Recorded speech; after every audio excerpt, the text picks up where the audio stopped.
अच्छा।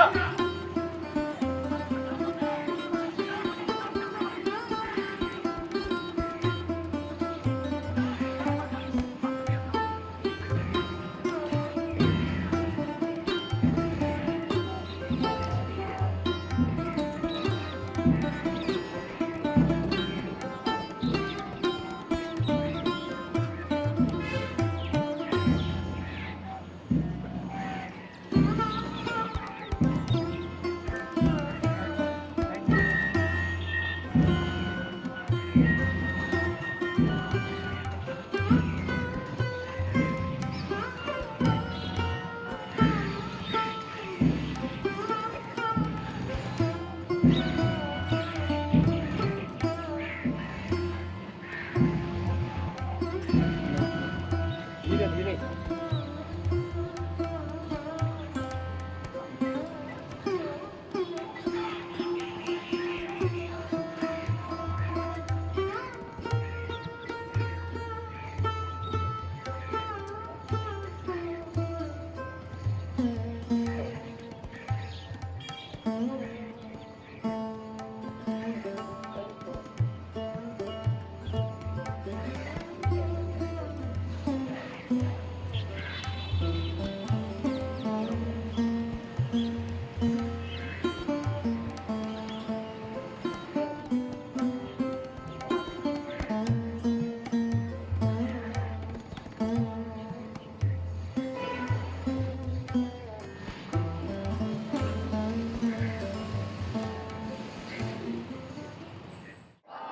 वत्सले मातृभूमे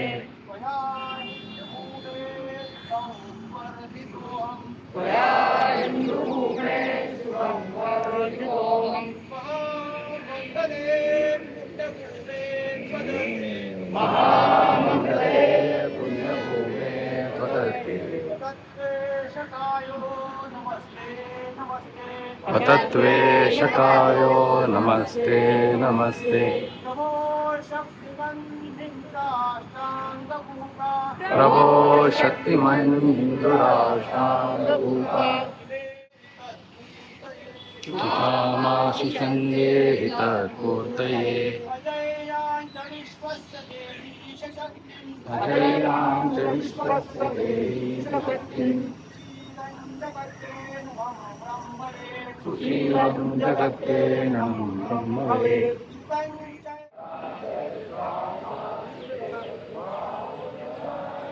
अपने प्रेम परिश्रम के बल भारत में नव सूर्य उगाए। अपने प्रेम परिश्रम के बल भारत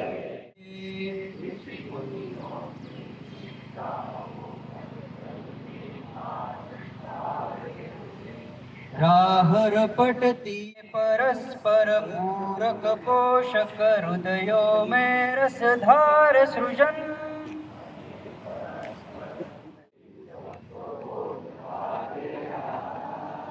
परहित ध्यान सूर्य उगाए। अपने प्रेम परिश्रम के बल भारत में नव सूर्य उगाए। पूर्ण नहीं होती। शक्तिशाली राष्ट्र कोई भी काम जब चाहे तब अपनी इच्छा अनुसार कर सकता है। व्यवसाय है, संघ दृष्टिया बुद्धि वर्ष शिक्षित है और नगर में कार्यवाह ऐसा उनका दायित्व है। अभी मैं उनसे अनुरोध करूंगा कि वो मुख्य अतिथि जी का सम्मान करेंगे।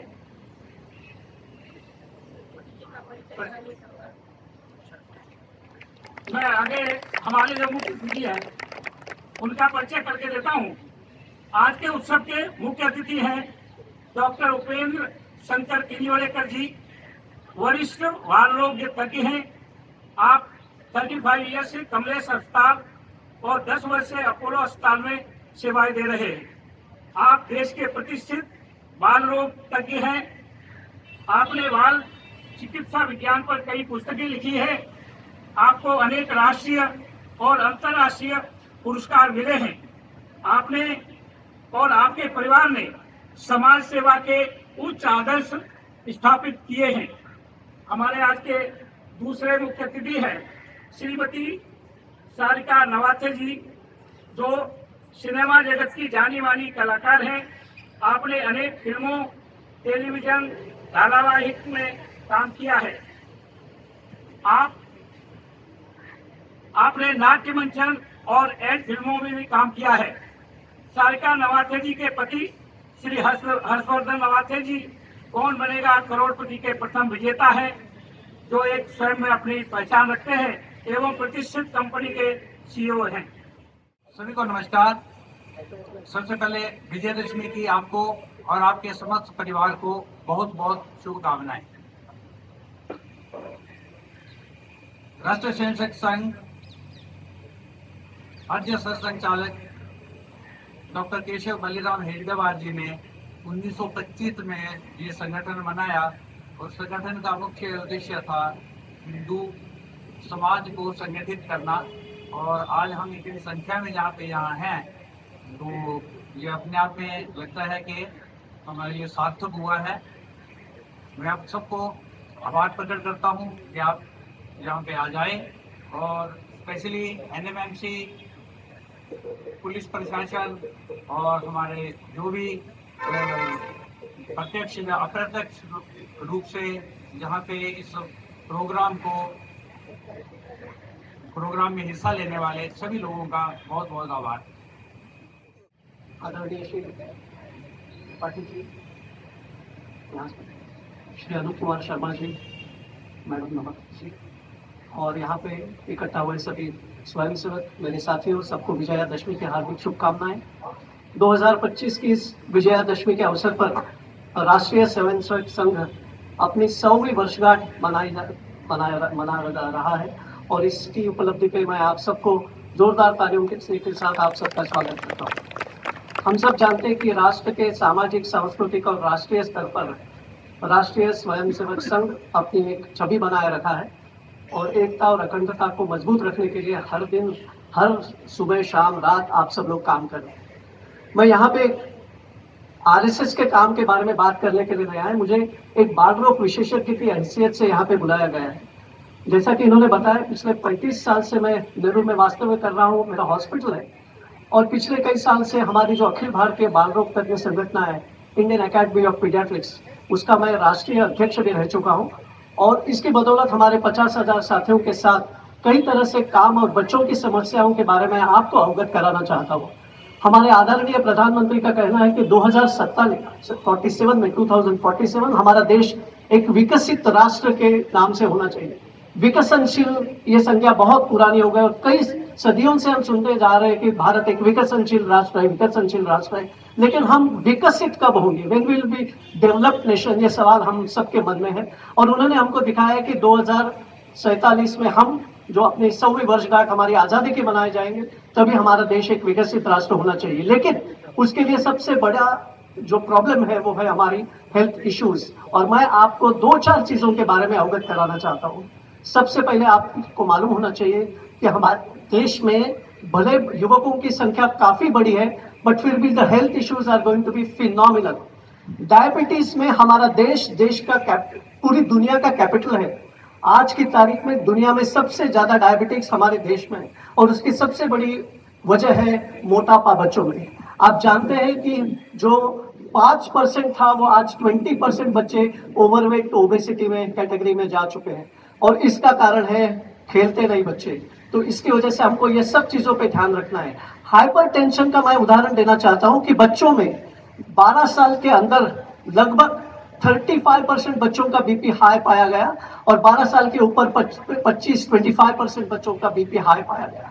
सॉल्ट इतना ज्यादा खाते हैं। 6 महीने की उम्र तक हम कहते हैं कि बच्चों को माँ का दूध देना चाहिए, उसके बाद दाल, चावल, खिचड़ी, ये सब है। लेकिन नमक, शक्कर और मैदा, ये 3 सबसे बड़े हमारे दुश्मन है, ये हम सब भूल गए। 6 महीने से 2 साल तक बच्चों को बिल्कुल उनकी आदत नहीं करानी चाहिए। दे आर एक्सट्रीमली एडिक्टिव, और हम देखते हैं कि बच्चा अचार, पापड़, चटनी आदि चीजें, सॉस, ये सब चीजें 6 और 8 महीने से खाना चालू करता है, और 20 साल में बीपी का शिकार हो जाता है।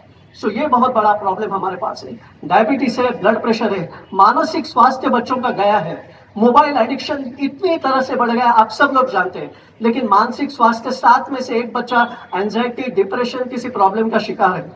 Substance abuse, smoking, drug addiction, हम जानते हैं, हमको लगता है कि हम सब लोग काम कर रहे हैं, लेकिन फिगर आपको ऑफिशियल लोकसभा में बताई गई, मैं आपको आपको जानना जरूरी है कि 1.5 करोड़ बच्चे किसी न किसी चीज से एडिक्टेड है। 1.5 crore official figures put in the Lok Sabha. 1.5 crore between 10 to 17 years. मैं 17 के ऊपर के स्मोकर्स और ड्रग एडिक्ट्स की बात नहीं कर रहा हूँ, 10 और 17, और हम सबको किस दिशा में काम करना है इसके लिए मैं आपको ये अवगत कराना चाहता हूँ। सो ये बात समझ लीजिए, डिप्रेशन है, एंजाइटी है, ड्रग एडिक्शन है, सब्सटेंस एब्यूज है, ये खाना पीना, खेलना कम। बच्चों को पूछते खेलते हैं क्या? हाँ खेलता हूँ ना, 1-1 घंटा खेलते। कहाँ खेलते? मोबाइल पे खेलते। ये क्या बात हुई? तो हमको सबको इस बारे में काम करना है, और इसी सभी चीज़ों को हमको मद्देनजर रखते हुए, जब मैं इंडियन एकेडमी ऑफ पीडियाट्रिक्स का प्रेसिडेंट था, हमने संकल्प संपूर्ण स्वास्थ्य प्रोग्राम बनाया। नवी मुंबई महानगर पालिका के सभी स्कूलों में हमने काम किया है, और मैं आप यहाँ पे जो भी किसी भी स्कूल के साथ अगर आप जुड़े हो तो मेरा ये काम है, मेरा ये फर्ज बनता है। मैं देश के लगभग 1100 स्कूलों में जा चुका हूँ कि जहाँ पे मैंने ये काम किया कि उत्तर, दक्षिण, नीचे, मध्य, पूर्व भारत, हर जगह हम गए। हमारे सभी चीफ मिनिस्टर के साथ ताल्लुकात उन्होंने अलाउ किया कि प्रोग्राम कीजिए, क्योंकि अगर बच्चे नहीं जानेंगे तो कौन जानेगा। तो इसके लिए डायरेक्ट बच्चों के साथ संवाद करते हैं, हम कहते हैं। और आज मैं आपको अगर सिर्फ एक मैसेज देना चाहूंगा, अगर आप वो घर लेना चाहेंगे, तो सबसे बड़ा प्रॉब्लम आ रहा है वो अल्ट्रा प्रोसेस्ड फूड, यानी पैकेट में मिलने वाली चीजें, यह हमारा सबसे बड़ा दुश्मन है। तो आप बच्चों को इनसे बिल्कुल दूर रखिए, चाहे वो मारी, पार्ले जी, बोर्नविटा, कोई भी चीज आप ले लो जो पैकेट में मिलती है, जो पेट में नहीं उगता और जो खेतों में नहीं उगता, वो चीज हमारे स्वास्थ्य के लिए हानिकारक है। इतना मैसेज अगर आप घर में जाके दे सकते हैं। अल्ट्रा प्रोसेस फूड क्या है? बड़ा बड़ा फूड लेबल लिखा रहता है, लेकिन अगर पैकेट पे देखो, उसमें से एक भी चीज आपको लगे कि जो आपके किचन में नहीं है। हम सब लोग घर में उपमा बनाते हैं, पोहा बनाते हैं, क्या चीजें लगती है हमको मालूम है, लेकिन जो रेडीमेड उपमा और पोहा का पैकेट आता है, कभी आपने देखा है? कभी आपने बोर्नविटा का पैकेट पढ़ा है? कभी आपने सॉस पढ़ा है? कभी आपने टोमेटो केचप किसान का देखा है? उसमें मालूम है आपने क्या लिखा है? उन्होंने लिखा है this is comes from the true tomatoes, but it is not. It is just a trademark, but it is not at all coming from the tomato. It is all synthetic material है। इसकी वजह से बीमारी बढ़ रही है। Colonic cancer 500% बढ़ रहा है। 30 और 40 साल में कैंसर आ रहा है। मैं जब मेडिकल पढ़ाई कर रहा था, बिल्कुल मैंने बच्चों में डायबिटीज नहीं देखा था, ब्लड प्रेशर नहीं देखा था, किसी को मानो किडनी की बीमारी है तब है। और अभी मैंने जो फिगर्स बताई, यह हमारे देश की फिगर्स है। सो दोस्तों, 2047 में जो हमारा विकसित भारत होगा, और तभी आज के मेरे जो 5 और 10 साल के जो भाई है, छोटे बच्चे हैं, वो जब देखो कि वो 30 और 40 साल में डॉक्टर नहीं, हॉस्पिटल्स नहीं, सब जगह की तरह की बीमारियों से त्रस्त रहेंगे, तो क्या कैसा हिंदुस्तान हम देखना चाहते हैं? तो मैं सभी यहाँ पे उपस्थित स्वयंसेवकों से एक आग्रह कहता हूँ, अगर आप कोई स्कूल से जुड़े, मुझे डायरेक्ट कांटेक्ट कीजिए। मैं और मेरे कई सारे साथी हैं नवी मुंबई में भी, कहीं पे भी, कि हम ये डायरेक्ट बच्चों के साथ, आप कभी आइए और आप भी ये प्रोग्राम आगे कर सकते हैं। ये बड़े बच्चों के लिए 2 घंटे का, छोटे बच्चों के लिए 1 घंटे का प्रोग्राम है, जिनसे हम डायरेक्ट 1-to-1 कॉन्टैक्ट स्कूल में जाके बात करते हैं। अगर आप हो सके तो इसमें जुड़ जाइए, और हमारा ये सपना पूरा करेंगे। जरूर हमको एक विकसित राष्ट्र बनना है 2047 में, लेकिन सिर्फ विकसित नहीं, हमको स्वस्थ राष्ट्र का निर्माण करना है। आप सबको दोबारा एक बार बधाई देता हूँ। नमस्कार। सबके सामने बात करने मिल रही है, बहुत खुशी हो रही है, क्योंकि बचपन से, मेरा बचपन नागपुर का रहा है, और बचपन से ही मेरा सारा परिवार श्लोक सीखना, खेलना इसी में गया है। और हमेशा मैं, आज मेरे 2 बेटे हैं, एक 17 साल का, एक 13 साल का, तो मैं हमेशा यहाँ सोचती थी कि यार हमारे बचपन में जैसे संघ समिति होता था, वो सब कहाँ है? मुझे दिखाई क्यों नहीं देता है? मैं हर बार इस बारे में सोचती थी, और जब कभी हमारे यहाँ जो भी संघ की एक्टिविटीज़ होती है, मुझे ऐसा लगता है कि अभी अभी जैसे डॉक्टर साहब ने कहा कि हम सबको तो पता ही है कि हम लोग एक already we are the 4th economy, तो ऐसे धीरे धीरे हमारी प्रगति तो होने ही वाली है। और मेरा एक रिक्वेस्ट ऐसा है कि मोबाइल का, मीडिया का जैसा एक गैर फायदा है, उसका हम लोग एक बहुत बड़ा फायदा उठा सकते हैं। हम लोग हमारे संघ के विचार, हमारी जो संवेदनशीलता है, वो हम मीडिया का ही यूज करके और ज़्यादा, बहुत ज़्यादा लोगों तक फैला सकते हैं। जैसे हमारे जैसे कलाकार जो हैं, हम लोगों का काम है सोशल मीडिया पे रहना, लेकिन अगर हमारे जैसे और कलाकारों को हमारे इस संगठन से जोड़ दिया जाए तो हम लोग हमारी तरफ से, मैं मेरी तरफ से ज़रूर इस चीज़ को मदद करना चाहूँगी। जब हमारे लाखों फॉलोअर्स होते हैं, हम उस चीज़ को, हमारी इस सोच को दूर दूर तक पहुंचाएंगे, क्योंकि मैंने हमेशा देखा है, आप चाहे जो आपत्ति के बारे में टीवी पे देख लीजिए, मैंने हमेशा देखा है कि हमारे संघ के स्वयंसेवक वहाँ सबसे पहले होते हैं मदद करने के लिए। तो उन सब के लिए एक जोरदार तालियां। बस जाते जाते एक संघ के लिए, एक हमारे इस परिवार के लिए 4 लाइनें कहना चाहूंगी। तू जिंदा है तो जिंदगी की जीत पे यकीन कर, तू जिंदा है तो जिंदगी की जीत पे यकीन कर, अगर कहीं है स्वर्ग तो उतार ला जमीन पर। ये गम के और 4 दिन, सितम के और 4 दिन, ये दिन भी जाएंगे गुजर, गुजर गए 1000 दिन, तू जिंदा है तो जिंदगी की जीत पे यकीन कर। संघ एक सोच है और इस सोच को मेरा शतशः प्रणाम। पुनः एक बार आप सबको विजयादशमी की बहुत बहुत शुभकामनाएं। यदि फ्यूचर में ऐसा मौका आए, मुझे वापस आपके सामने आने मिले, तो मैं ज़रूर आना चाहूँगी, आप सबसे बातचीत करना चाहूँगी। नमस्ते। पीछे दोहराना नहीं है। मुक्त प्राणों में हमारे देश का अभिमान जागे, मुक्त प्राणों में हमारे देश का अभिमान जागे, हो गए साकार सपने, स्कंध पर अब भार अपने, हो गए साकार सपने, स्कंध पर अब भार अपने, दुष्ट जन का नाश करने, धर्म का अभिमान जागे, मुक्त प्राणों में हमारे देश का अभिमान जागे।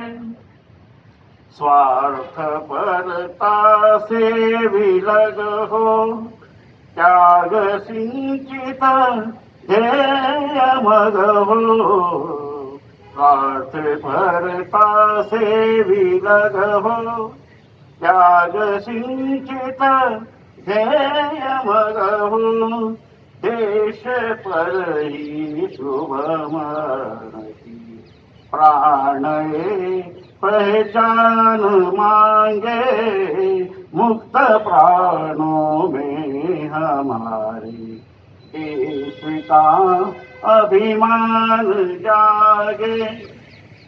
छोड़ मन की संकुचितता, भर हृदय में स्नेह ममता, छोड़ मन की संकुचितता, भर हृदय में स्नेह ममता, जन जनार्दन का मधुरतम एक बड़े हम चल रहे बाधा हटाते, भक्त के भगवान आगे, मुक्त प्राणों में हमारे देश का अभिमान जागे। परम पवित्र भगवा ध्वज संघ शताब्दी के 100 वर्ष पूरे होने पर पूरे देश भर में कार्यक्रम हो रहे हैं, और आज सिरोही नगर के विजयादशमी उत्सव के निमित्त हमारे बीच में मुख्य अतिथि के रूप में आदरणीय डॉक्टर उपेंद्र किंजवाड़कर जी, आदरणीय सारिका नवाखे मैडम जी, सिरोने नगर के नगर कार्यवाह श्रीमान अनूप शर्मा जी, उपस्थित अन्य अधिकारी वर्ग, आत्मीय स्वयंसेवक बंधुओं, नागरिक सज्जन और माता भगिनी, नागपुर में 2 अक्टूबर विजयादशमी को उत्सव के बौद्धिक वर्ग में परम पूजनीय मोहन जी भागवत ने बताया कि यह वर्ष श्री गुरु तेग बहादुर जी के बलिदान का 350वां वर्ष है। इस नाते भी ये वर्ष संपन्न होने वाला है।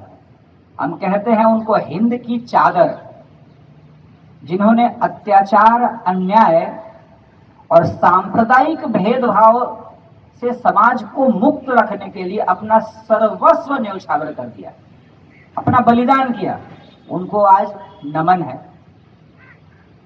2 अक्टूबर इस बार योगा योग से विजयादशमी 2 अक्टूबर को आया, तो महात्मा गांधी जी का और लाल बहादुर शास्त्री जी जो विनम्र स्वभाव के धनी, उनका भी तिथि था, तो उनको भी वंदन नमन करता हूं। आजकल जो त्योहार है या उत्सव हम जिसको कहते हैं, वो धीरे धीरे केवल आनंद का विषय रहते जा रहा है, या उसको हम ऐसा भी कह सकते हैं कि उत्सव धीरे धीरे परिवार तक सीमित होता जा रहा है। लेकिन संघ का हमेशा ये मानना रहा है कि उत्सव जो है उसके पीछे छुपे हुए सामाजिक, धार्मिक, राजनीतिक और सांस्कृतिक विषयों को जोड़ करके मनाना चाहिए। उत्सव केवल आनंद का विषय नहीं है। इसलिए अपवाद के रूप में अगर हम देखें तो विजयादशमी का उत्सव दशमी के जगह पर अश्विन त्रयोदशी जो आज है हम कर सकते हैं, और उसमें कुछ गलत भी नहीं है। संघ ने जितने भी उत्सव का चयन किया है, जितने भी, लगभग सारे के सारे उत्सव जो है वो हमारी सांस्कृतिक जड़ों को मजबूत करते हैं, ऐसा ही तय किया गया है। ऐसा हम मानते हैं। संघ का जब प्रारंभ हुआ तो संघ का कहना है कि शक्ति जो है वो केवल सेना और शस्त्र से नहीं होती है। थोड़ा ध्यान से सुनिएगा, शक्ति जो है वो केवल सेना और शस्त्र से नहीं होती है, बल्कि सेना जिस समाज से बनता है, वह समाज जितना देशभक्त, जितना राष्ट्रभक्त, जितना नीतिवान और जितना धर्म से जुड़ा हुआ रहेगा, वह देश उस प्रमाण में शक्तिमान होगा। और यही संघ पिछले 100 वर्षों से करता रहा है। चरित्र निर्माण से राष्ट्र निर्माण, सज्जन शक्ति सर्वत्र, ये संघ का कार्य करने का जो तरीका है वो आपको मैंने बताया। एक उदाहरण अभी कुछ दिन पहले ही पूजनीय मोहन जी के बौद्धिक वर्ग में आया कि सूर्यदेव एक बार छुट्टी पर चले गए, 8 दिन की छुट्टी, और छुट्टी के बाद जाने लगे तो उन्होंने बोला, एक बैठक बुलाई कि भाई मेरे जाने के बाद प्रतिदिन जो प्रकाश देने की प्रक्रिया है जिससे पृथ्वी चलती है, वो कौन करेगा? चंद्रमा, ग्रह, नक्षत्र सब लोग आए, सबकी निगाहें चंद्रमा के तरफ ही थी कि भाई वो कुछ बोलेंगे। तो चंद्रमा जी कहते हैं कि देखिए, आपके नहीं रहने से तो अमावस्या आ जाती है, हम आपका जैसा रोशनी कहाँ से दे सकते हैं? ऐसा सब लोगों ने, ग्रह नक्षत्र ने कुछ न कुछ एक्सक्यूज दिया। एक छोटा सा दीपक, पंती बोलते हैं, उसने कहा आपका काम तो मैं कर सकती हूँ या नहीं कर सकती हूँ मुझे नहीं पता, और मैं आपकी बराबरी भी कर सकती हूँ ये मुझे नहीं पता, लेकिन जब तक बाती है और तेल है, जब तक बाती है और तेल है, तब तक मैं अवश्य जलूंगी और स्वयं को जला करके चारों दिशाओं में प्रकाश फैलाने का मैं काम करूंगी। पिछले 100 सालों से ऐसे ही दीपक का निर्माण, जो स्वयं को जला करके समाज में सार्थक रोशनी बढ़ाने का प्रयास कर रहा है, वो राष्ट्रीय स्वयंसेवक संघ है। और वैसे दीप रूपी स्वयंसेवक, असंख्य स्वयंसेवक पूरे भारतवर्ष में चरित्र निर्माण से राष्ट्र निर्माण की प्रक्रिया में लगे हुए हैं, जिससे हमारा राष्ट्र पुनः विश्वगुरु के स्थान पर पहुंचे, इस ध्येय को लेकर के। संघ की स्थापना कैसे हो गई? मीडिया के माध्यम से हम सब जानते ही हैं, लेकिन मीडिया के माध्यम से कभी कभी अच्छी और सच्ची जानकारी नहीं होती। एक बार जब पहली बार स्वामी विवेकानंद जी विदेश भ्रमण करके आए, कोलंबो में स्वागत हो गया, फिर चेन्नई में स्वागत हो गया, और एक चेन्नई में उनका बहुत सुंदर भाषण हो गया। भाषण होने के बाद स्वामी जी के शब्द अग्निगर्भ जैसे उसे प्रभावित हुए बगैर कोई रह नहीं सकता है। सामने महाविद्यालय की टोली थी, तो एक महाविद्यालय आके पूछता है कि स्वामी जी, मुझे आपके जैसा राजनीतिक नेतृत्व चाहिए। बार बार बोलने पर स्वामी जी ने बोला, ठीक है, मैं अपने जैसा राजनीतिक नेतृत्व देने के लिए तैयार हूं, लेकिन क्या दुनिया में भारत की आजादी को तुम फिर से कायम रख सकते हो? बड़ा क्वेश्चन मार्क था।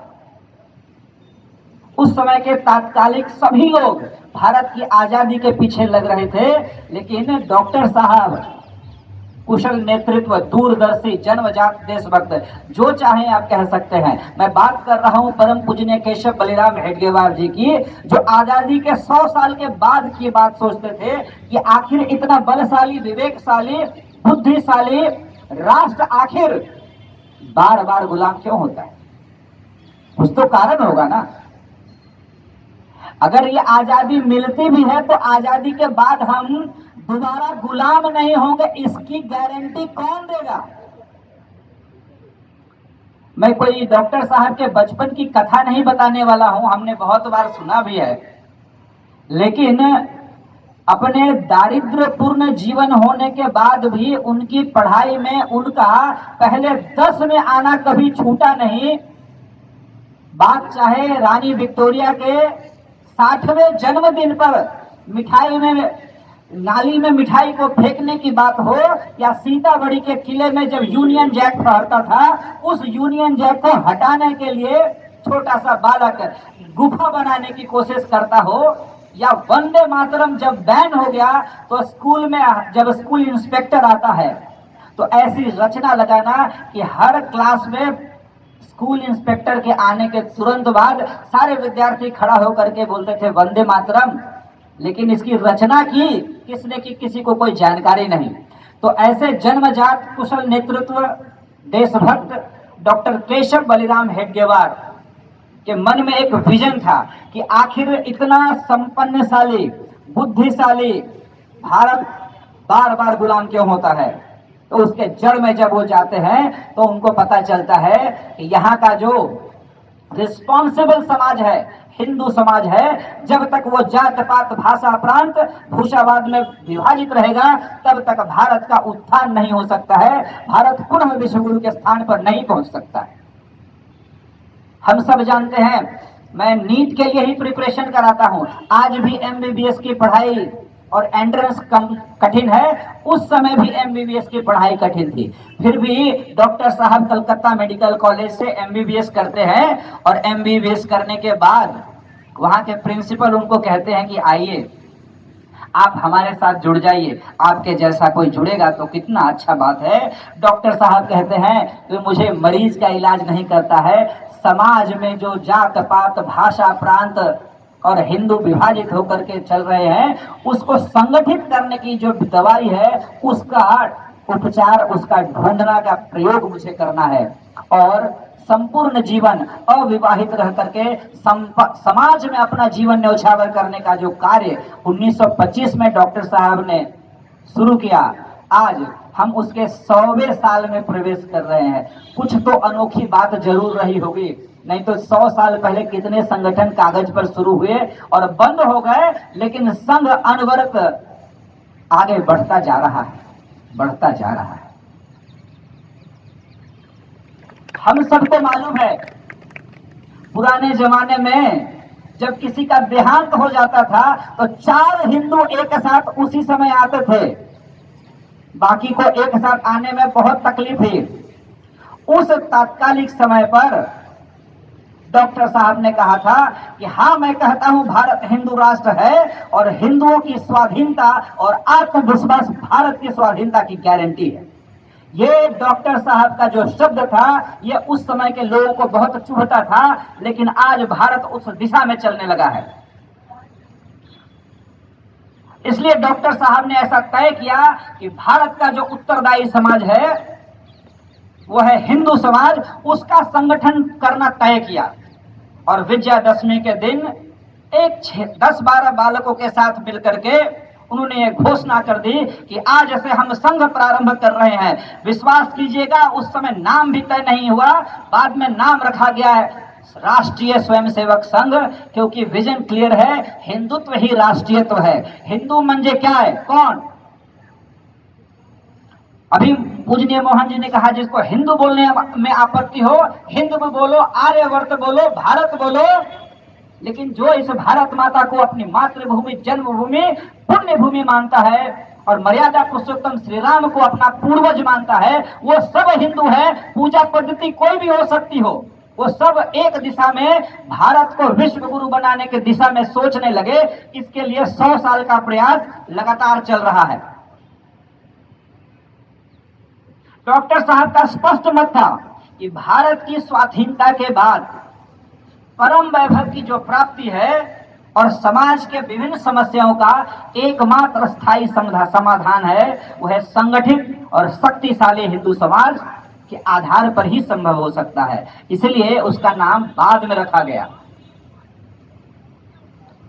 कभी कभी हमारे मन में आता है कि संघ का जो कार्य है वो किस आधार पर चलता है। यहां कुछ मिलता नहीं है, जो आपका समय है, भौतिक सुख है, वो भी ले लिया जाता है। तो शुद्ध सात्विक प्रेम अपने कार्य का आधार है। ऐसा डॉक्टर साहब ने 100 साल पहले सिखाया, आज भी वही चल रहा है। पूरी दुनिया में, पूरे विश्व में आप कोई एक ऐसा संगठन का नाम बता दीजिए जिसके लोग, आप अनुयायी बोलिए या संगठन के स्वयंसेवक बोलिए, वॉलेंटियर्स बोलिए, कि प्रतिदिन मिलने की कोई प्रक्रिया है, एक भी बता दीजिए। प्रतिदिन मिलना, भगवा ध्वज के नीचे भारत माता का गुणगान करना और भारत के पुनः विश्व गुरु पर पहुंचने के बारे में चर्चा और विचार विमर्श करना, यह सिर्फ और सिर्फ एक ही संगठन है, वह है राष्ट्रीय स्वयंसेवक संघ। और उसका आधार सिर्फ एक है, शुद्ध सात्विक प्रेम। यहां पर जो अनुशासन है वो स्वयं का अनुशासन है। यहां पर कोई लेट आए हैं, उनको कोई भी कुछ बोलने वाला नहीं है। कोई बीच में अगर उठ करके जाता भी है तो भी बोलने वाला कोई नहीं है।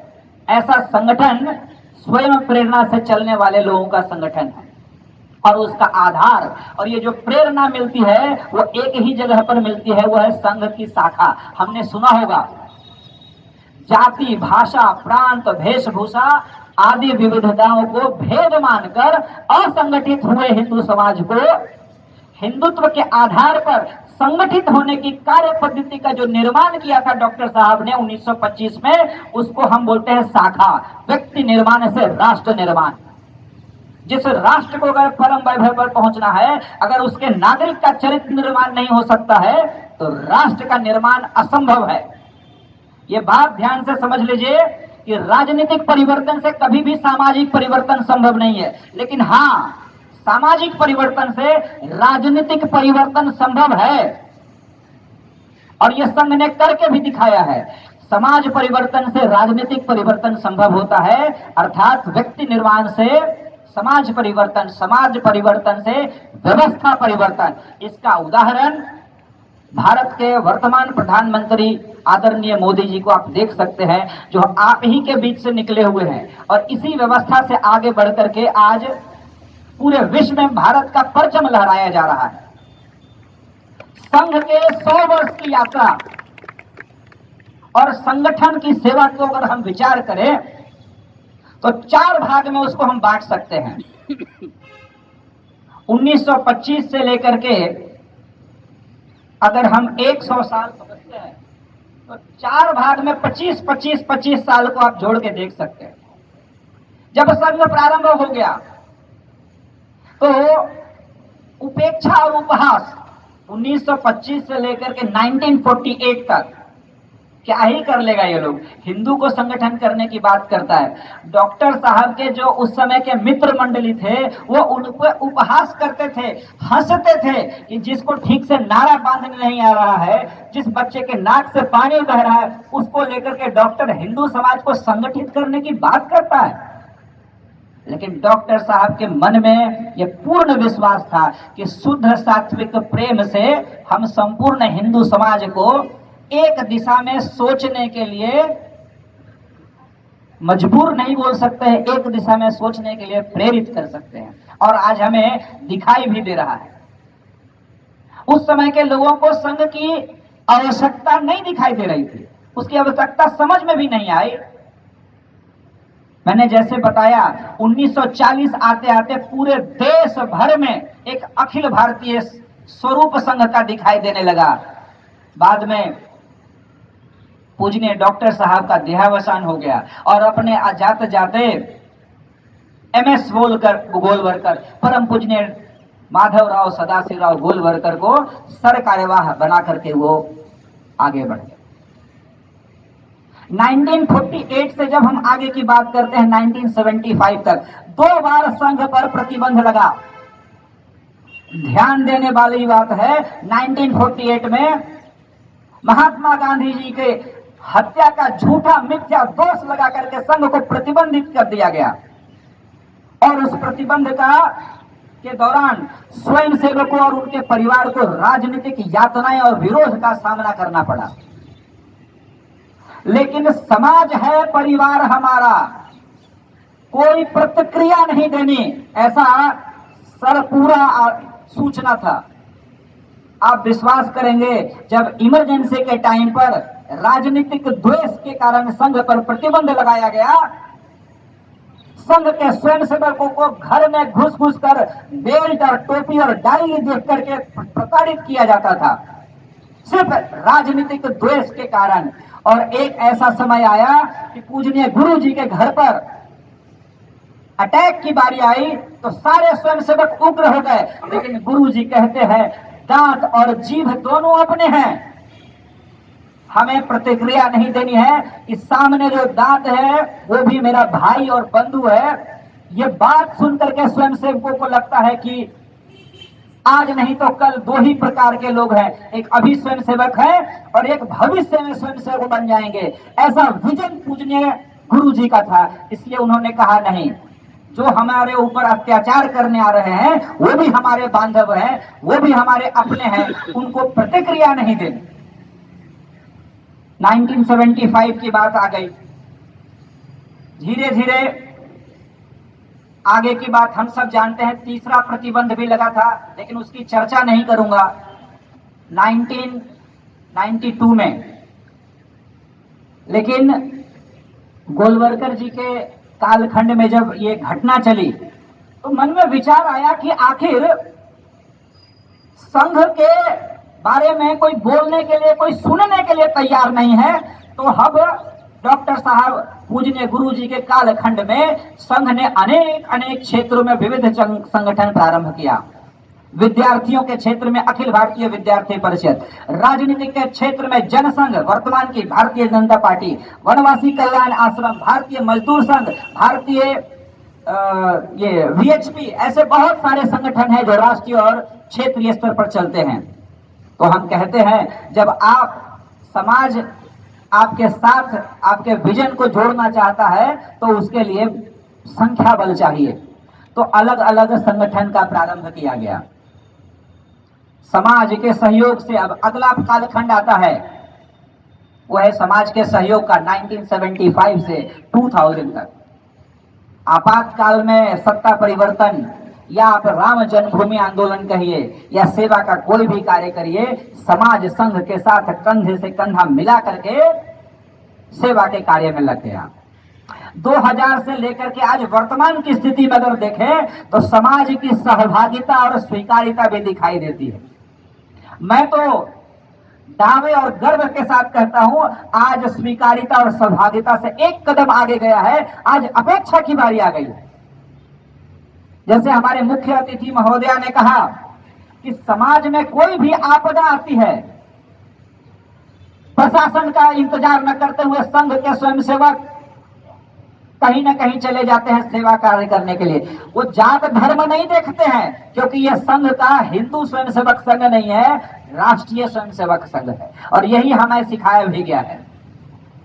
100 साल का जब कालखंड बढ़ने लगा तो संघ का कार्य धीरे धीरे जब समाज में समावेशित होने लगा तो आपको आश्चर्य होगा, आजकल दिखता भी है कि समाज में गर्व से कहो हम हिंदू हैं ऐसे बोलने वाले का संख्या बढ़ने लगा है।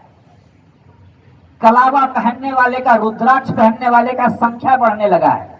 पहले लोग डरते थे। तो हिंदुत्व का जागरण, सामाजिक सद्भाव, संपूर्ण हिंदू समाज की भागीदारी ये अब दिखने लगी है। आप कोविड का एक समय ले लीजिए, डॉक्टर साहब भली भांति जानते हैं जब कोविड के समय पर लोग डरे हुए और सहमे हुए थे, लेकिन संघ का स्वयंसेवक गली गली में टेम्परेचर चेक कर रहा था कि अपना कोई भाई बीमार तो नहीं है ना। कहां से प्रेरणा मिलती है? मैं उल्लेख करना चाहूंगा कि मैं भी घर पे था और अचानक सूचना मिलती है कि उस समय के हमारे के जो जिला प्रचारक हैं अमित पाल जी, वो कोविड के शिकार हो चुके हैं। हम लोग को बड़ा असहज लग रहा था कि हम लोग जानबूझ करके वहां जा रहे हैं और ये साथ में मिल रहा है। कहां से प्रेरणा मिलती है?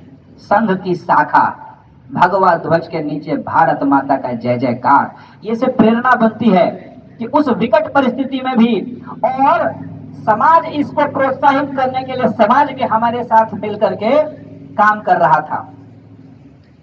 राम मंदिर का निधि संग्रह, व्यक्तिगत उदाहरण बताता हूं, फोन आता था, मेरे यहाँ तो कोई आया नहीं है, बड़ा अच्छा नहीं लग रहा है। तो समाज कितना जागृत हुआ है, अपने कार्य का परिणाम देखिए। कुंभ मेला में आप जाकर के देखिए कितने लोग यहाँ से गए थे, कितनी भीड़ थी। जागृत समाज। अयोध्या के राम मंदिर में जागृति देखिए, पहले की स्थिति 10 साल पहले की और 10 साल के आज की स्थिति देखिए, आपको पैर रखने का जगह नहीं मिलता है। समाज जागृत हुआ है, पिछले 100 सालों के काम का परिणाम दिखने लगा है, उसकी स्वीकार्यता दिखने लगी है। और स्वीकार्यता ऐसी वैसी नहीं है, प्रारंभ से चल रही है। 2-3 उदाहरण का उल्लेख करता हूं। अरे कुछ लोग आज भी महात्मा गांधी के हत्यारे हम लोग को बोलते हैं, लेकिन महात्मा गांधी वर्धा के शिविर में जब गए थे और जब देखे थे कि कोई किसी का कास्ट नहीं पूछता है, एक दूसरे के साथ मिलजुल कर रहता है, खाना परोसता है, तब उन्होंने कहा था अस्पृश्यता को दूर करने के लिए संघ एक उत्तम माध्यम है। डॉक्टर बाबा साहब भीमराव अंबेडकर जब संघ के शिविर में गए थे, उन्होंने भी इस विषय को प्रमुखता से उल्लेख किया था कि संघ का कार्य सराहनीय है। अगर सामाजिक समरसता की बात करनी है तो संघ एक सकारात्मक कोशिश कर रहा है, प्रयास कर रहा है। 2018 में मेरा 3य वर्ष हो गया, उसमें भारत के पूर्व राष्ट्रपति डॉक्टर प्रणब मुखर्जी जी वहां पर उपस्थित थे, मैं नीचे सामने बैठा हुआ था। और इस बार भी भारत के पूर्व राष्ट्रपति रामनाथ कोविंद जी भी उपस्थित थे। तो संघ की स्वीकार्यता गति थोड़ी कछुए जैसी हो सकती है, लेकिन हमारा जो मूल है सज्जन शक्ति सर्वत्र, भारत ही नहीं पूरे विश्व की सज्जन शक्ति एक दिशा में सोचने लगे। संघ का इसके अलावा कोई दूसरा सोच नहीं है। चरित्र निर्माण से राष्ट्र निर्माण, इसके लिए 100 साल की बात आ गई। लोग कहते हैं ना कि संघ केवल हिंदू हिंदू करता है। अभी मैं सुन रहा था, हमारे लिए डॉक्टर APJ अब्दुल कलाम भी अपने हैं, अशफाक उल्लाह खान भी अपने हैं। हमारे लिए जयचंद भी देशद्रोही है और बाबर भी देशद्रोही है। इस बात को हमें भूलना नहीं चाहिए कि कहीं ना कहीं हमारे मन में राष्ट्रीयत्व की भावना है। पूजा पद्धति जो भी हो, मातृभूमि, जन्मभूमि, पुण्य भूमि और कर्म भूमि आप जिसको मानते हैं, वो सब भारतीय हैं। एक बड़े विजन के साथ हम चल रहे हैं। कभी कभी हमारे मन में आता है, कुछ बाल स्वयंसेवक, तरुण स्वयंसेवक, हमारे मित्र भी पूछते हैं कि संघ किसके जैसा संगठन? सागर की उपमा कुछ हो सकती है क्या? सागर जैसा कोई नहीं। छत्रपति शिवाजी महाराज किसके जैसे? छत्रपति शिवाजी जैसा कोई नहीं। मर्यादा पुरुषोत्तम जैसा कौन? मर्यादा पुरुषोत्तम जैसा कोई नहीं, वैसे ही राष्ट्रीय स्वयंसेवक संघ जैसा कोई दूसरा संगठन नहीं है। एकमात्र ऐसा संगठन है जहां पर अगर हम सुभाषित बोलते हैं तो लोगों को लगता है कि अच्छा ये तो कुछ सिखाने वाले लोग हैं, पर मितकाल पथ संचलन करते हैं तो लगता है मिलिट्री की ट्रेनिंग देने वाला है। दंड सिखाते हैं, वो हाथी जैसा है कि एक अंधा व्यक्ति अगर हाथी का कान छूता है तो उसको लगेगा कि सूप है, पैर छुएगा तो लगेगा कि पाया है, पूरा पढ़ी शरीर छुएगा तो लगेगा कोई पहाड़ है। संघ को समझना अत्यंत कठिन है। पिछले 34-35 साल से मैं जा रहा हूं, आज भी मेरी जानकारी थोड़ी कम ही है। तो ऐसा संघ जो है एक अनोखा संगठन है, और ऐसा संगठन, इस संगठन का मूल क्या है? राष्ट्रीय स्वाहा इदम राष्ट्राय इदम न मम। सब कुछ राष्ट्र को समर्पित है। यह मेरा नहीं है, कुछ भी मेरा नहीं है। यह भावना को समर्पित कर सतत चलने का 100 वर्ष हो गए, और यह हम सब समाज की सज्जन शक्ति के आशीर्वाद और सहभागिता से ही संभव हो पाया है। वर्तमान की परिदृश्य क्या है? अगर हम वर्तमान की बात को समझें, एक उल्लेख जरूर करना चाहूंगा यहां पर कि संघ में 4 प्रकार के कार्यकर्ता होते हैं। एक कार्यकर्ता जो 1 घंटे शाखा में सुबह जाते हैं, एक्सरसाइज करते हैं, व्यायाम करते हैं, भारत माता का जय जयकार करते हैं, घर आते हैं। दूसरे, भारत माता के प्रति समाज में काम करने का जब मन में विश्वास बढ़ता है तो उनको बोलता है कि आज से आप प्रवासी कार्यकर्ता हो गए, 1 घंटे से ज्यादा का समय देने वाले। और उसके बाद कुछ जिला का दायित्व मिलता है। लेकिन समाज में संघ और संघ में समाज, ये जब मिल जाता है तो संपूर्ण जीवन अपना विवाह नहीं करना, अपना परिवार नहीं बसाना, अपना परिवार का त्याग करके समाज के लिए 24 घंटे के लिए काम करने का परंपरा, उसको प्रचारक पद्धति बोलते हैं। पूरे भारतवर्ष में 3000 से ज्यादा प्रचारक सिर्फ और सिर्फ भारत माता के लिए काम कर रहे हैं। उन्होंने अपना परिवार बसाया नहीं, क्योंकि समाज है परिवार हमारा, ये उनका मूल है। हिंदुत्व का गौरव और हिंदू होने का अभिमान, गर्व से कहो हम हिंदू। मैंने पहले भी बताया, इसकी की संख्या बढ़ गई है। एक जमाना था जब लोग कहते थे मुझे गधा कह लो, नाम नहीं उल्लेख कर रहा हूं, मुझे गधा कह लो लेकिन हिंदू मत कहो, ऐसे कहने वाले भी थे। लेकिन आज की परिदृष्टि में देखेंगे तो गर्व से कहो हम हिंदू कहने वाले की संख्या बढ़ गई। आज लोग राजनीतिक द्वेष से भले कुछ बोलते हैं, लेकिन 1960s में आदरणीय पंडित नेहरू जी ने संघ के 3000 स्वयंसेवकों को 26 जनवरी के परेड में बुलाया था, परेड करने के लिए। और आज लोग कहते हैं कि संघ वाले आतंकवादी हैं। ये दुर्भाग्य है, क्वेश्चन मार्क छोड़ के जाता हूं। लेकिन इतना आगे बढ़ने के बाद भी, जैसे हम मेक इन इंडिया की बात करते हैं, मेड इन इंडिया की बात करते हैं, इतना आगे करने के बाद भी हमारे पास चुनौतियां और षड्यंत्र बचे हुए बहुत चुनौतियां। भारत और हिंदुत्व की पहचान करके सुनियोजित आक्रमण, आप कश्मीर का घटना तुरंत देख सकते हैं। हालांकि उसका प्रत्युत्तर इतना जबरदस्त हुआ है कि दोबारा ऐसा करने का दुस्साहस कोई नहीं कर सकता। युवाओं और महिलाओं, विशेष करके जनजाति समाज में भेद उत्पन्न करना, संघर्ष को प्रेरित करने का प्रयास करना है। जनसंख्या का असंतुलन देखिए, हम कहते हैं हमारे 2, हमारे 3, और कुछ लोग कहते हैं मैं, मेरी एक 4 और चारों के 10-10 बच्चे। आप विश्वास कीजिए 2047 में जब संख्या की काउंटिंग हो जाएगी तो क्या होगा। इसलिए मैं इस बात का भी उल्लेख करना चाहता हूं कि जनसंख्या का असंतुलन भी एक बहुत बड़ा षड्यंत्र है, घुसपैठ एक बहुत बड़ा षड्यंत्र है।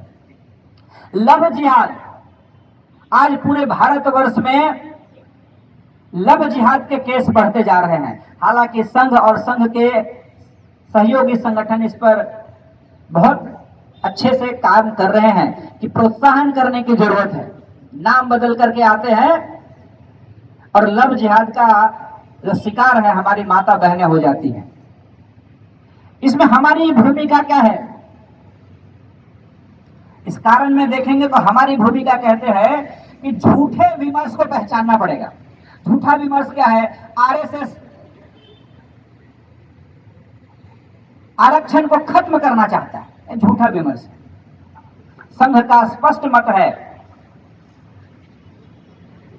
कि आरक्षण जिनको मिला है ये उनको उनके हाथ में है कि आरक्षण लेना है या नहीं लेना है। यह उनको स्वीकार, जब तक सामाजिक आधार पर भेदभाव है तब तक आरक्षण रहना चाहिए। लेकिन नैरेटिव क्या है? आरएसएस आरक्षण को हटाना चाहता है। ऐसे बहुत सारे भेद उत्पन्न करने वाले हैं जिसको हमें ध्यान देना चाहिए।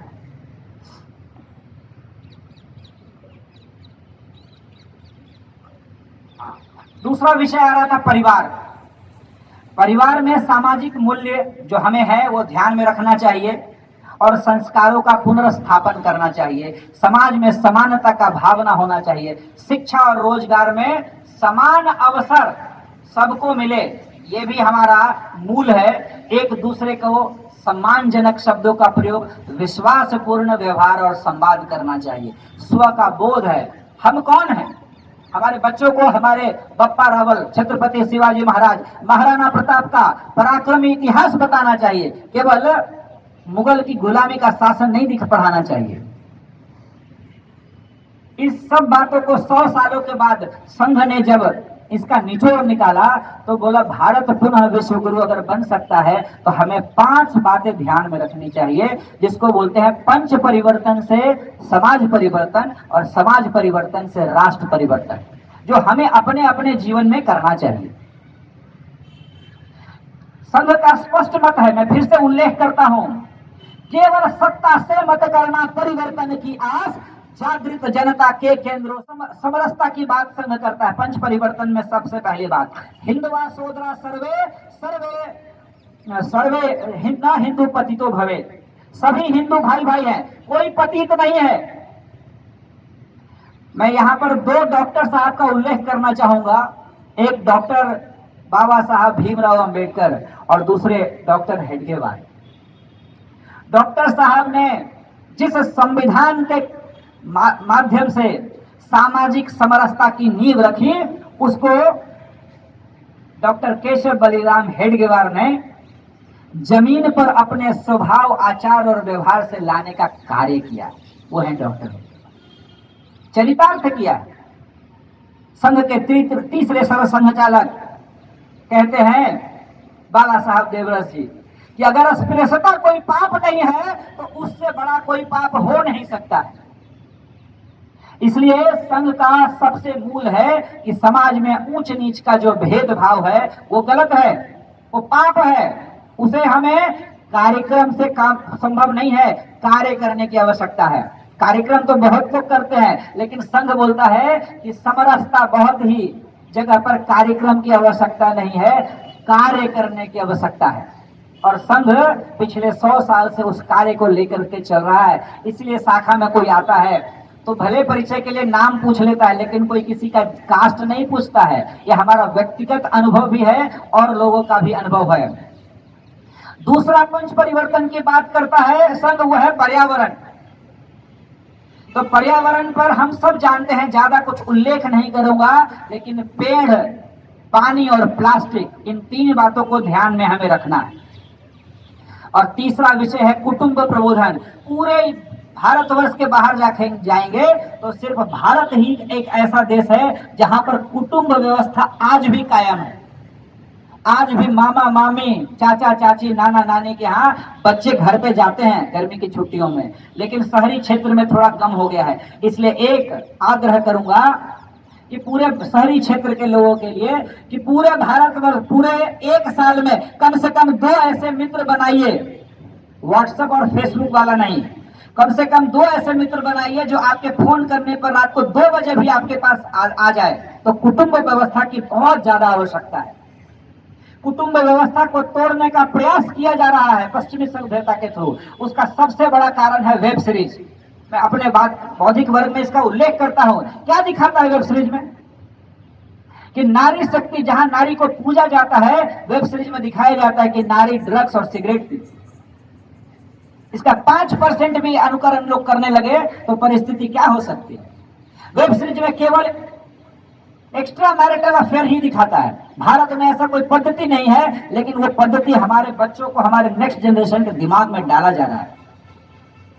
और तीसरा चीज दिखाया जा रहा है कि बिना गाली गलौज के कुछ भी संभव नहीं है, जबकि संवाद तो भारत का मूल रहा है, अच्छा संवाद। तो हमें इन सब चीजों से अपने नेक्स्ट जनरेशन को ध्यान में रखने के लिए बहुत सारे करणीय कार्य हैं, उसका यहाँ पर उल्लेख करने की जरूरत नहीं है। लेकिन मैं 2 चीज जरूर बताऊंगा कि अगर परिवार का मुखिया ध्यान न दे तो क्या होता है, और ध्यान दे तो क्या होता है। मैं आपको ले जाना चाह रहा हूं महाभारत की तरफ। ज्यादा विलंब नहीं करूंगा, 10 मिनट और मेरे पास है। महाभारत के समय है, जब पूरा महाभारत का युद्ध समाप्त होता है, पूरा कौरव नष्ट हो जाता है, तो गांधारी कृष्ण को कहती है कि तुम्हारे कारण ही पूरा मेरा वंश नाश हो गया, मैं तुम्हारा श्राप देती हूं। तो कृष्ण कहते हैं, माता मेरे कारण नहीं, आपके पति अंधे थे और आपने प्रेमवश या वचनवश आकर के अपने आंखों पर भी पट्टी बांधी, इसलिए दुर्योधन जैसा दुराचारी आगे बढ़ गया। अगर आपने बचपन में ही अपने बच्चों का ध्यान रखा होता तो ये परिस्थिति नहीं होती। और दूसरे पर आरोप लगाने से अच्छा है कुटुंब प्रबोधन के बारे में हमें सोचना चाहिए, क्या कर सकते हैं, बहुत सारे ऐसे कार्य हैं। और उसके बाद चौथा विषय है स्व आधारित जीवन, स्वभाषा, स्वभूषा, भोजन, भजन, भवन, भ्रमण। इंटरनेशनल ट्रिप करने से अच्छा अपने बच्चों को छत्रपति शिवाजी महाराज का किला दिखाइए, मंदिर दिखाइए, रामेश्वरम ले जाइए, केदारनाथ ले जाइए। आपको कुछ करने की जरूरत नहीं है, उसके अंदर स्व का भाषा आएगा। स्वभाषा, स्वभूषा, अपने भाषा में घर में बात कीजिए। आप देखिए आपका कुटुंब बहुत सही डायरेक्शन में चलने वाला है। और 5वां विषय है नागरिक कर्तव्य। नागरिक कर्तव्य हम सब जानते हैं, छोटा सा उदाहरण है हेलमेट पहन करके गाड़ी चलाना। बाकी आपको इसके बारे में मुझे यहाँ पर बहुत उल्लेख करने की जरूरत नहीं है, लेकिन संघ का जो मूल अर्थ है उसमें एक सबसे महत्वपूर्ण बात है, बताता हूं कि विवाह में कौन घोड़ी पर चढ़ेगा कौन नहीं चढ़ेगा, ये बातें समाज में अब विदा हो जानी चाहिए। समाज में सभी के लिए मंदिर, पानी और शमशान एक ही होना चाहिए, तभी भारत विश्व गुरु बन सकता है। एक छोटी सी कथा बताता हूं, यहाँ पर हमारे बैठे हुए स्वयंसेवक सब ने सुना है, लेकिन जो सामान्य नागरिक बंधु आए हैं शायद नहीं सुने होंगे। उसका शीर्षक है टेढ़ी खीर। एक जन्मांध व्यक्ति था, एक जगह बैठा हुआ था, और वो जब बैठा हुआ था तो उसका एक मित्र बाजू से गुजरता है और गुजरने के समय उसकी आहट को महसूस करता है। तो जो अंधा व्यक्ति है वो पूछता है, कह रहे रमेश कहाँ से आ रहे हो? रमेश कहता है, अरे भाई मैं तो एक दावत में गया था, बहुत अच्छा अच्छा खाना आया, लेकिन सबसे अच्छा मुझे खीर लगा। तो अंधा व्यक्ति बोलता है, अच्छा मैं तो जन्म से अंधा हूं, खीर कैसा होता है जरा बताओ मुझे। तो वो रमेश कहता है, खीर तो सफेद जैसा होता है। अंधा व्यक्ति बोलता है, सफेद कैसा होता है, मैं तो जन्म से अंधा हूं, मुझे मालूम नहीं है। तो वो बोलता है, उसको नींद आ रही थी, उसने बोला ऐसा शेप बनाता है, और बोलता है इसको छुओ, टच करो। टच करने के बाद अंधा व्यक्ति कहता है कि हाँ अब मैं समझ गया कि खीर कैसा है, लेकिन इतना टेढ़ा खीर तुम खाए, गले में अटका नहीं तुमको। आज थोड़ा ऑफेंसिव है, बट आज समाज की परिस्थिति वैसे ही है। आरएसएस के बारे में, संघ के बारे में मीडिया के माध्यम से, विद्रोही के माध्यम से, समाचार पत्र के माध्यम से कुछ भी सुनते हैं और उसके अनुसार अपना मन बना लेते हैं। 1 साल 2 साल संघ की शाखा में आइए, हमारे साथ रहिए, हमारे बीच में खेलिए कूदिए, भारत माता की जय जयकार कीजिए, उसके बाद डिसाइड किया कि संघ की खीर टेढ़ी है कि मीठी है। तो सुनी सुनी ही बातों से विश्वास करने की बात नहीं है। एक प्रश्नोत्तरी का कार्यक्रम हो रहा था। उस प्रश्नोत्तरी के कार्यक्रम में बहुत बुद्धिजीवी व्यक्ति थे। एक चिट निकालना था, और चिट में जो प्रश्न था वो उत्तर देना था। उल्लेख करना चाहूंगा, एक कंपनी के वाइस प्रेसिडेंट हैं और वो चिट निकालते हैं। उस चिट में लिखा हुआ था कि क्या आपने अपने जीवन काल में समाज के लिए कुछ कार्य किया है क्या? कुछ 54-55 साल उनका उम्र होगा। 2 मिनट चुप रह जाते हैं। मैं भी वहां पर था और बोलते हैं कि अरे बाबा क्या प्रश्न लिख दिए हैं यहाँ। अपने लिए तो पूरा समाज जीता है, जरा दूसरे के लिए जीना है तो 24 घंटे में से 1 घंटे का समय समाज के कार्य के लिए भी लगाना पड़ेगा। नहीं तो जिस दिन सज्जन की शक्ति कम हो गई और दुर्जन की शक्ति बढ़ गई ना, तो आपके लिए शनिवार और रविवार का समय घर में आनंद के लिए भी नहीं बचेगा। कठिन है, लेकिन ये सच्चाई है, कड़वी सच्चाई है। हम ये मान सकते हैं कि कुछ लोगों के पास बल ज्यादा है, कुछ लोग के पास बल कम है, कुछ लोग के पास पैसे ज्यादा हैं, कुछ लोग के पास पैसे कम हैं। सबके बल बुद्धि विद्या विवेक एक अलग हो सकती है, लेकिन एक चीज भगवान ने सबको एक दिया है, वह है 24 घंटे का नियोजन। 24 घंटे का अगर हमने समाज उपयोगी नियोजन किया तो वो दिन दूर नहीं है कि भारत पुनः से विश्व गुरु के स्थान पर पहुंचेगा। हमारी जाति, भाषा, प्रांत की फूट के चलते हमको तोड़कर अपना स्वार्थ का उल्लू सीधा करने का प्रयास खूब चल रहा है। और ये सब ताक लगा करके बैठे हुए एक कब हिंदू समाज भाषा प्रांत भेदभाव में टूटे और हम इसको समझाते हैं। हमारा स्वभाव होना चाहिए हिंदू के नाते संगठित रहना, बल संपन्न रहना और संपूर्ण मानवता के लिए अपने बल का उपयोग करना। कर्तव्य निर्वहन करने के लिए हिंदू समाज को खड़ा होना पड़ेगा, क्योंकि जागृत संगठित बल संपन्न सक्रिय हिंदू ही सब प्रकार के समस्याओं का समाधान है। और यही काम संघ पिछले 100 सालों से कर रहा है। संपूर्ण विश्व की अपेक्षा भारत से है, उसके लिए भारत को तैयार करना, अपनी विविधताओं को एकता का श्रृंगार बनाकर बल के साथ सब प्रकार के जीवन का उत्तम उदाहरण बनकर दुनिया में खड़ा संपूर्ण देश को प्रेम से पुकारता ललकारता हुआ हिंदू समाज हमें बनना होगा। अधिक से अधिक लोग अच्छे मनुष्य बन के सृष्टि के साथ कल्याण की राह पर अग्रसर बनने वाला विश्व गुरु भारत को हमें खड़ा करना है। संघ के स्वयंसेवक की अपेक्षा इसलिए भी है, और ये आपका भी योगदान की आवश्यकता, बिना आपके योगदान के ये सब संभव नहीं है। इस यज्ञ में, भारत को विश्व गुरु बनाने के यज्ञ में आपकी भी सुविधा पड़े। सारा समाज इसके लिए अग्रसरी तो हो और हम लोग को भी रहना चाहिए। इसलिए 2 लाइन बोला है, भ्रांति जनमन की हटाते क्रांति का संगीत गाते, एक के 10 लक्ष होकर कोटियों को है बुलाते। इस पद्धति से हमको आगे बढ़ना पड़ेगा, क्योंकि कभी एक थे हम हुए आज इतने, कभी एक थे हम हुए आज इतने, तब न डरे तो भला अब क्या डरेंगे। विरोधों के सागर में चट्टान है हम, जो टकराए मौत अपनी मरेंगे। लिया हाथ में ध्वज कभी न झुकेगा, कदम बढ़ रहा है कभी न रुकेगा। न सूरज के सम्मुख अंधेरा टिकेगा, कि निडर हैं सभी हम, अभय हैं सभी हम। सर पे हमारे वर्द हस्त करता, गगन में लहरता भगवा हमारा, गगन में लहरता भगवा हमारा।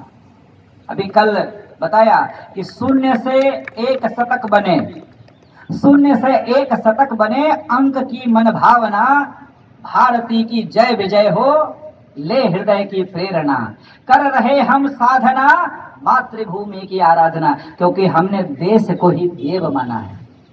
ये 2 शब्द कह के अपना शब्द में समाप्त करता हूँ। भारत माता की जय, वंदे मातरम।